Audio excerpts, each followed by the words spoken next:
Hi, I'm Jody Miners and welcome to my channel. Previously, you probably have seen that my channel has been mainly about Salesforce videos, but I'm going to switch it up a bit now and include some content on cybersecurity for small businesses. I will still be doing a bit of Salesforce content and a bit of cybersecurity content, so hopefully you can stick around for both. So this video is a retelling of a talk that I did at the National Cybersecurity Conference, CyberCon, on the 28th of November 2024. Now, because my audience here on YouTube is probably a bit broader than cybersecurity professionals, I'm just going to mix it up a little bit and try to explain some of the concepts a little bit deeper. So if I haven't done that, please reach out to me and I'll explain in more detail in future videos. So hopefully you enjoy the talk, and here it is. Hi, and welcome to my talk on my journey to SMB1001 Gold certification. My name is Jody Miners and I'm a small business owner, and my company is called The Detail Department. I do business systems and cybersecurity consulting for other small businesses. This talk is a very general in nature and not specific to your business, so please ask your trusted advisor if SMB 1001 is right for you. So SMB 1001 is a multi-tiered cybersecurity standard for small and medium businesses. SMB 1001 is designed to make cybersecurity controls simpler for small businesses to achieve, attest to, and get certified, and then show their clients and business partners that they have taken these proactive steps to have good cybersecurity practices. A cybersecurity standard sets out the requirements for establishing, implementing, maintaining, and continually improving cybersecurity in your business. This is done by a set of controls. Controls are simply a defined way in which we prevent, detect, or reduce cybersecurity threats. SMB 1001 started here in Australia, and earlier this month it became an international standard that can be used by small to medium businesses around the world in any industry. The standard is a sliding scale of controls to meet the needs of your business. Each level of the standard builds upon the lower level. At the first three levels, bronze, silver, and gold, the business can self-attest that they have met the controls in the standard and receive the certification. The platinum and diamond levels are required to be both self-attested, then externally audited. For me as a business, I went straight to the gold certification, and I do believe that this is achievable for most businesses. So in this presentation, I'll continue to talk about the gold certification. SMB 1001 is mapped to other guidelines, frameworks, and standards that small businesses can grow into if needed, such as the Australian Essential 8 framework, or reaching for ISO 27001 Information Security Standards compliance, or any other internationally recognised frameworks. SMB 1001 is a set of controls that are pretty easy to understand and quite straightforward to implement. But it's not a one and done. It is a standard that requires yearly recertification, and that helps you keep your business on track with your cybersecurity controls and having cybersecurity as a key part of your small business. Certification like this should ideally be a confirmation of what your business is already doing to protect it from cybersecurity threats. I would love to see the certification at the gold level take the place of all the irrelevant questions that you are asked on your annual cyber insurance renewal. So about me and about my business. My business is 100% cloud. I don't have any servers in the back room. I am the director and chief cook and bottle washer of my company and the only employee. So it's a very simple business structure. I have two complete setups, one Microsoft 365 and one Google Workspaces. There's a bit of a story behind that, but it's quite useful because it really does help me to work with my clients on whichever platform they are using. I don't work in a highly regulated industry and I don't work with government entities. So there's no real need for me to obtain the higher level certification or strive to ISO 27001. And as per my business name, I'm all about the details. So this talk is targeted to other simple small businesses. If you are a business in a highly regulated industry, such as healthcare or finance, then SMB 1001 may just be the start of what you need, and you will need to get some further advice. One example is in Victoria, the legal profession now has a series of controls that are mandatory for legal professionals. They have got a very similar overlap to SMB 1001, but you do need to comply with those controls. So for you as a small business owner, or if you're watching this and you're not a small business owner, but you're just talking to other small business owners, the bottom line is always WIIFM, or what's in it for me. SMB 1001 has 3 levels, so you can start at the bronze level, which is the first 6 controls, and that's good. Then you can ramp up to the 14 controls for silver, which is better, getting better. Then when you've got that done, you want to get to that best level that you can do, and simply you can get, and easily you can get to the gold certification. But you can start just at those 6 controls and just get the bronze level if you want. Don't worry if you think that you're not big enough of a business to need cybersecurity. Just start with something, and the SMB 1001 will give you that roadmap. And for sure, you are every business, no matter what size, needs some level of cybersecurity protection for all these cyber threats that are happening for small businesses. I'm not going to go into all of that in this talk, but because there's so many other videos and content about all these threats and how it is really important to have cybersecurity. So I'll put a couple of links in the description below. Having controls in place will help you sleep at night, because when you have to really know and really understand how you are implementing these controls in your business, then it takes that worry away of the what ifs. Having the SMB 1001 helps you say that your business has a commitment to good cybersecurity practices. And this gives you the edge over your competitors who are not doing anything towards cybersecurity at the moment. You may want to eventually get ISO 27001 or another certification because your business is growing bigger and you want the big contracts that requires that. This is a great starting point for that journey because of the mapping between these controls to the ISO 27001 controls. It is showing the way to your staff and your industry peers that you are getting better at cybersecurity, and so that's you leading that conversation with your industry peers and encouraging them to join in. And finally, SMB 1001 is completely doable. Think of it as a foundation for your business, just as you would get some help with your business taxes and you would buy insurance. You need to get some help for your cybersecurity also. So what's included in the SMB 1001? For the gold level, there are 23 controls that need to be achieved and attested to. The theme of these controls is people, processes, and technology.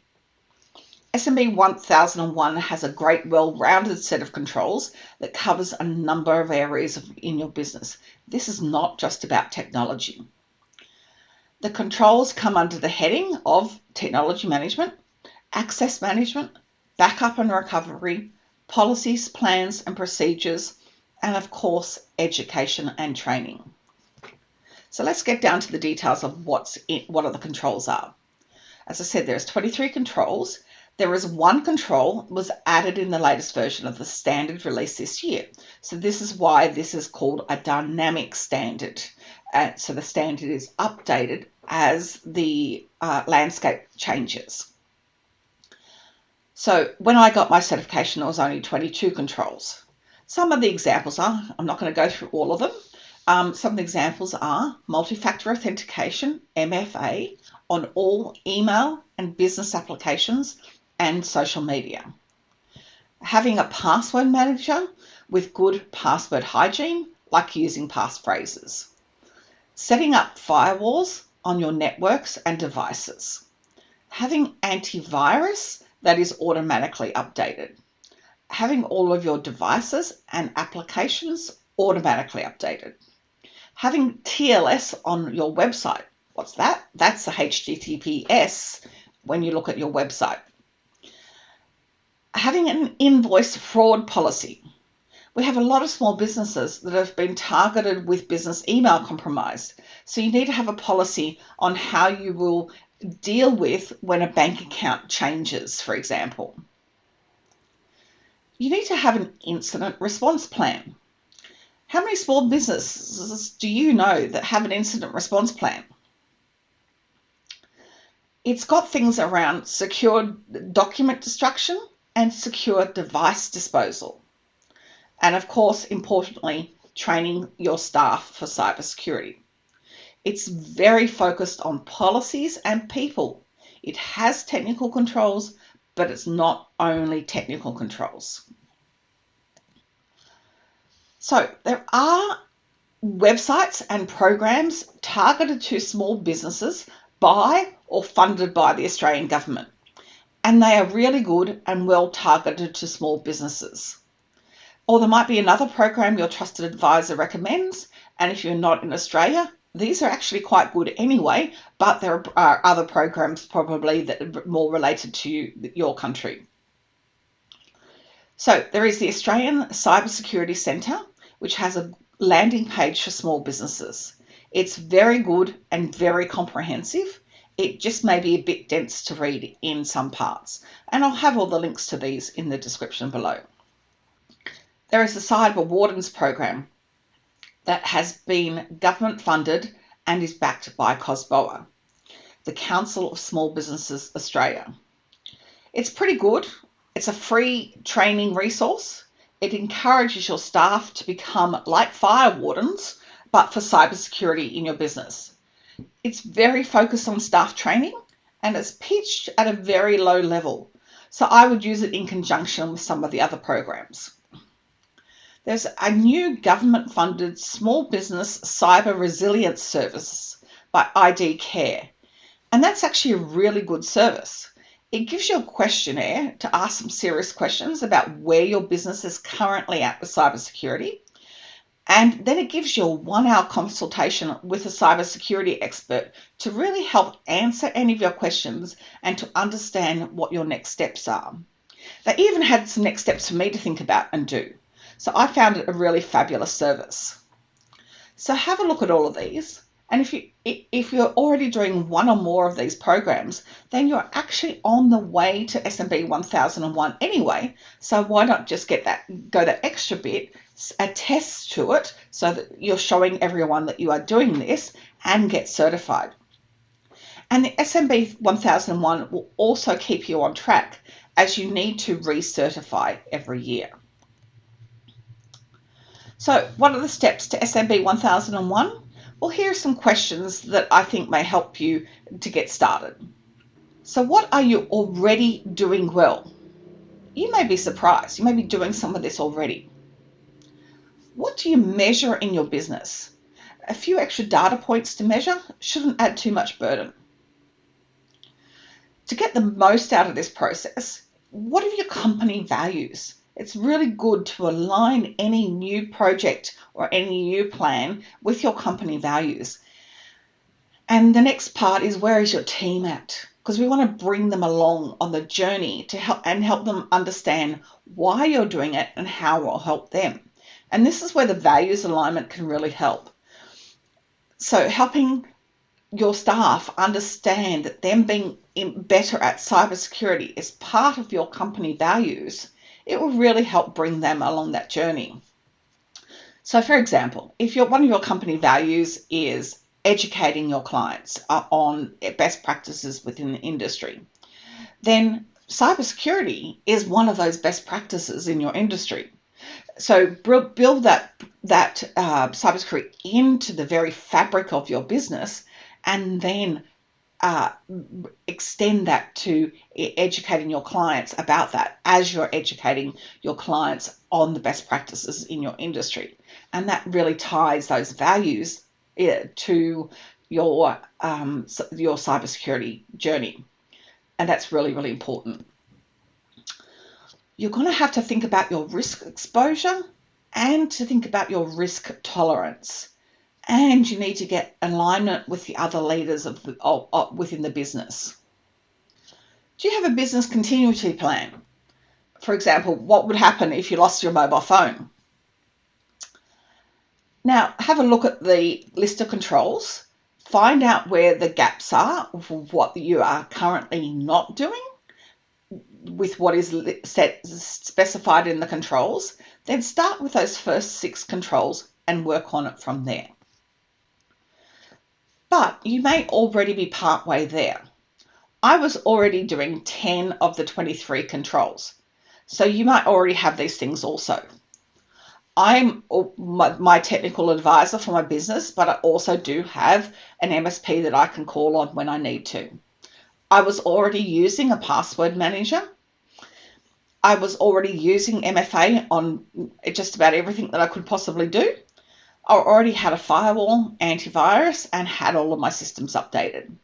Already had the SSL or TLS set up on my website with the HTTPS. Already had policies and procedures, but they're all in my head.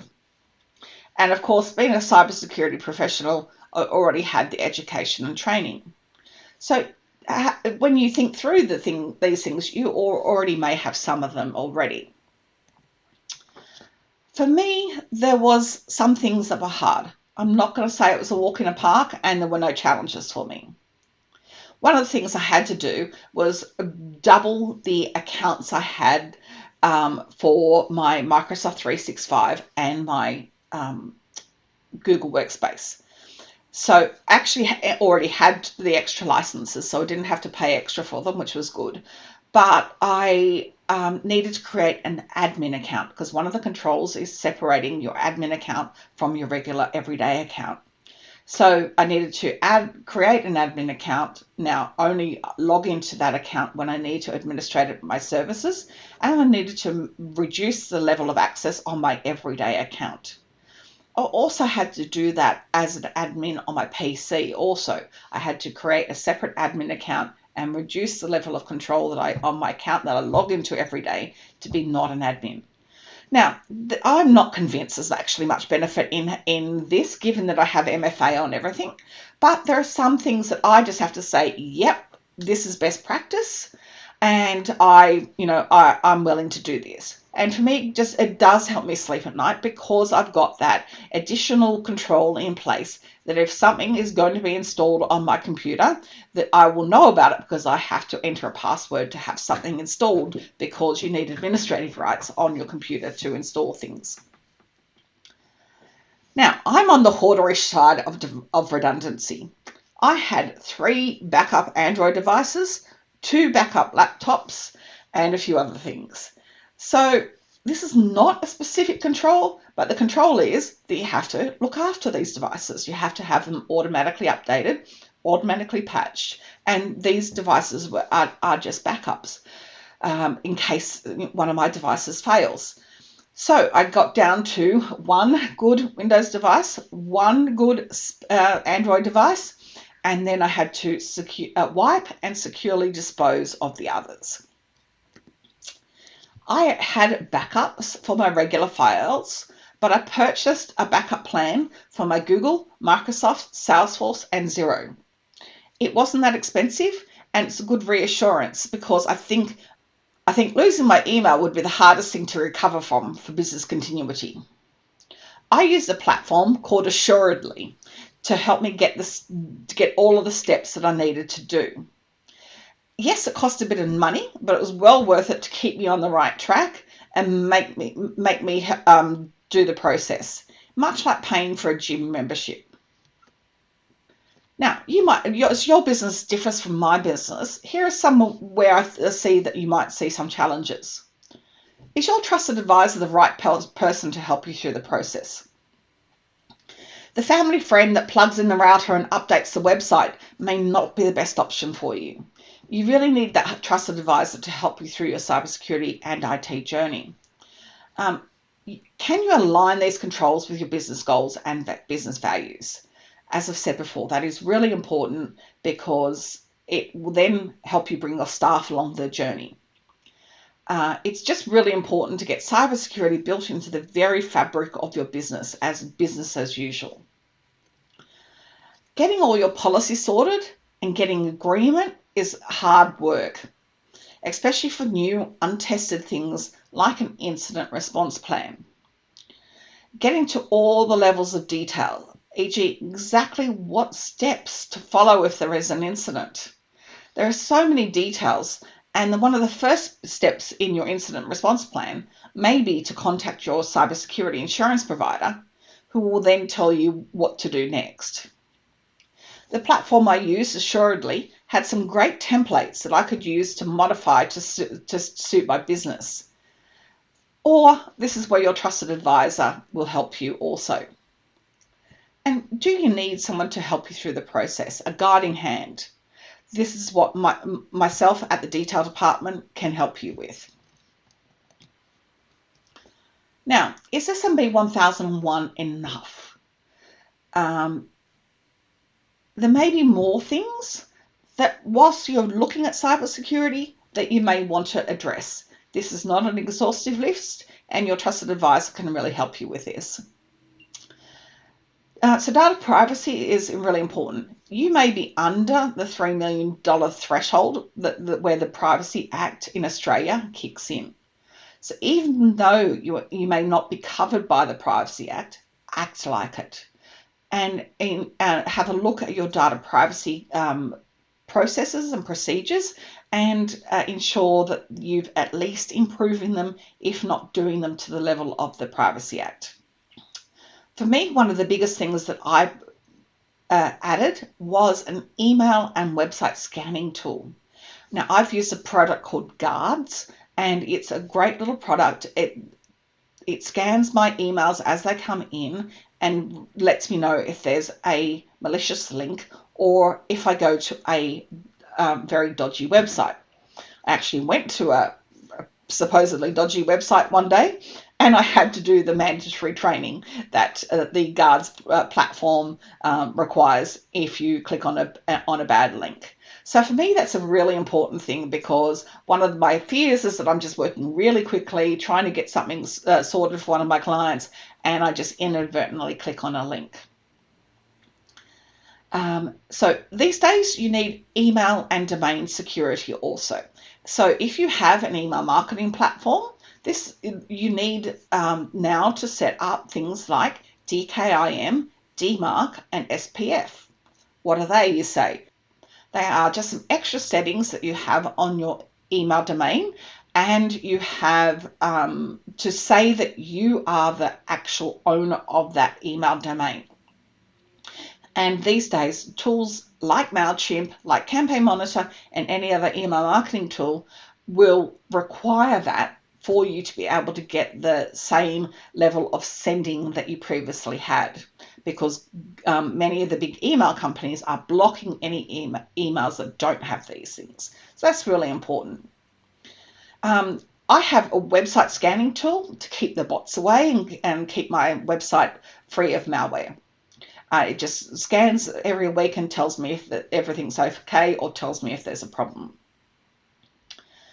Do you have business continuity planning? I have a will and a memorandum set up as to how my executor will wind down my business. I also have a percentage of my estate set aside to employ someone to wind down my business. Do you have a trusted person who knows how to get into your systems when the worst case happens, that you're incapacitated or you're dying. If you lose your mobile phone, for example, my client went jet skiing and lost his mobile phone off the back of the jet ski. The MFA codes for his payroll system were only on his mobile phone. So if you lose your phone, will you be able to make payroll this week?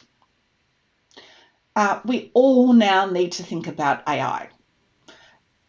Even though you may not want AI in your business or not like AI, your staff are already using it.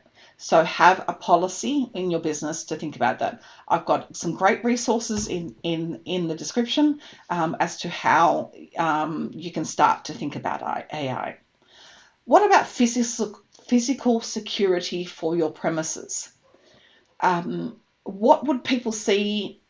Can people just walk through the back of your business?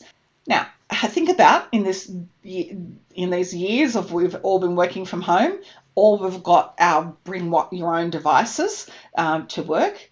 What's happening at your staff's home networks or your home network? Are there any teenagers coming in and plugging in USB devices or downloading things, to play their video games? That might be an issue that on your staff's home network that can impact you also. Now think about device redundancy. Remember the Optus downtime last year when no one could pay by EFTPOS? So do you have a way of taking digital payments if the network is down? And for me, cybersecurity insurance is an important part of my business because it really helps me sleep at night. So the outcome for my business, well, I got a shiny new badge, gold certified badge. I didn't get a reduction in my cyber insurance, but I did get 4 times the cybersecurity coverage. It's given me peace of mind. I've got this additional structure in place and a system to maintain, which I have to renew it every 12 months. I have something to build upon that this good system with this assuredly platform that I can just continue to build upon it. And if I want to increase the level of controls that I have for my business, I can do that. And it's really helped me to see that how I can share my knowledge of doing this and really encourage other small businesses to do that. Again, that is aligning this with my company values. And just because we haven't had this level of structure and certification before now, and being that it's an international standard, it's a fabulous thing to do for your business. We've had these very technical controls, or we've had the very, very expansive ISO 27001, which is very, very expensive. So this is just such a simple way to get started and show that you are committed to your cybersecurity journey. So is SMB1001 worthwhile for your business? The short answer is yes. It will help keep you on the right track. It will help you sleep better at night.